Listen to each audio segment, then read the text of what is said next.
Good evening, and it's great to have you with us here on a very busy Thursday night. And we begin tonight with the war in Ukraine and the desperate rescue effort now unfolding, searching for survivors, possibly hundreds of Ukrainians, men, women, and children who could be trapped in a basement under the rubble after that theater was bombed in Mariupol.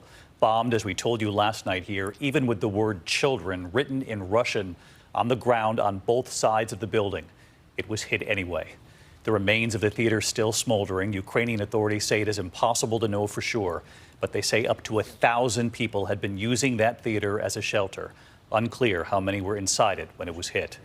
And in the capital of Kyiv, the images tonight, firefighters battling flames, evacuating dozens of residents from an apartment building struck by parts of a broken missile falling from the sky. And tonight, Ukraine's National Guard releasing video showing a Russian tank coming under fire in Mariupol. A soldier was seen running from the tank. Tonight, Ukraine saying counterattacks are succeeding against Russian troops. Ukraine's President Zelensky today visiting wounded civilians in a hospital in the capital. And tonight, the U.S. now confirming an American citizen was killed in Chernihiv amid a reported artillery attack on civilians. And with Vladimir Putin isolated in Russia, U.S. Secretary of State Antony Blinken tonight saying he personally agrees with President Biden, who called Putin a war criminal. Blinken saying he believes Russia is committing war crimes. And what Secretary Blinken warned today about Russia potentially unleashing a chemical attack now.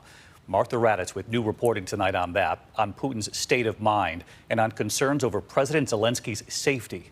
But we begin tonight with ABC senior foreign correspondent Ian Pannell leading us off from Kyiv again tonight. Tonight, the desperate hunt for survivors of that horrific attack on a theatre believed to be sheltering as many as 1,000 people in Mariupol.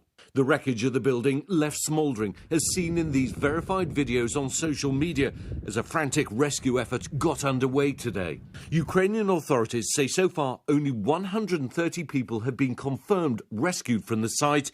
Hundreds are still missing.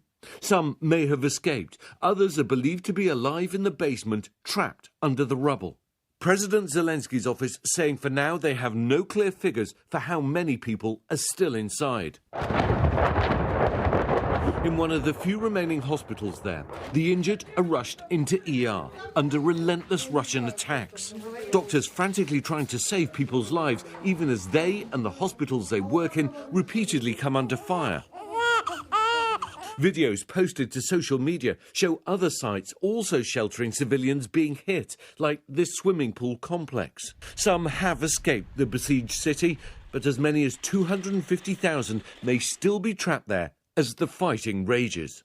Aerial footage released by the Azov Battalion, a far-right paramilitary group now part of the Ukrainian National Guard, shows a Russian tank with a Z turning onto a Mariupol street. The tank comes under fire several times before a soldier escapes, trying to take cover. Minutes later, other soldiers appear to be killed.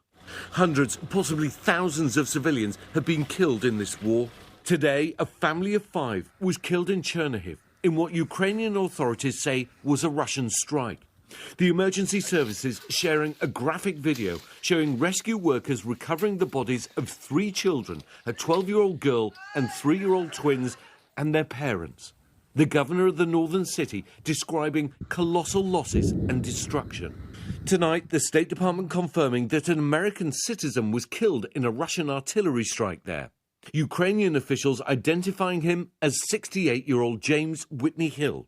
And in Kyiv, every day this week has started like this. The residents woken to early morning explosions. Firefighters rushing to extinguish flames from the residential block reportedly hit when a Russian rocket was intercepted. And every day, shell-shock survivors are having to be rescued from what remains of their homes. President Zelensky visited some of the wounded today. The Vlasenko family were hit by shelling as they tried to escape in their car from a town near Kyiv. 16-year-old Katya covering her 8-year-old brother Igor with her own body and being badly wounded. Her mother, Tatiana, also suffering shrapnel wounds. They both need months of medical care. Today, U.S. Secretary Blinken said he personally agreed with President Biden that the Russians are committing war crimes and said the U.S. would be investigating and had this warning. We have a strong sense of what Russia could do next. We believe that Moscow may be setting the stage to use a chemical weapon and then falsely blame Ukraine to justify escalating its attacks on the Ukrainian people. Today, Ukraine's lead negotiator in talks with Russia said a compromise on a future peace agreement could be reached within a couple of days or a couple of weeks, with a possible summit between Zelensky and Putin. But 3 weeks since it began, this punishing war grinds on and touches even the very youngest and most vulnerable. In a dank, airless basement without windows,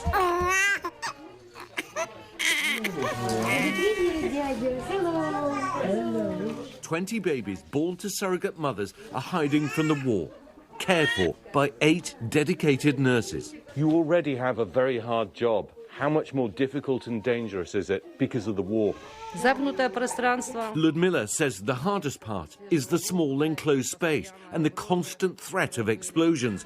But the babies still need to be fed, taken care of and loved.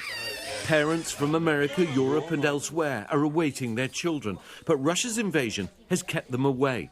Only a handful have braved the war to come to Kyiv and get their new children. Well, just incredible scenes down in this basement. You can see these women caring for the babies 24 hours a day, barely getting any sleep. And if you want to know what Russia's invasion of Ukraine has done, nothing represents it more than these babies hiding underground from bombs.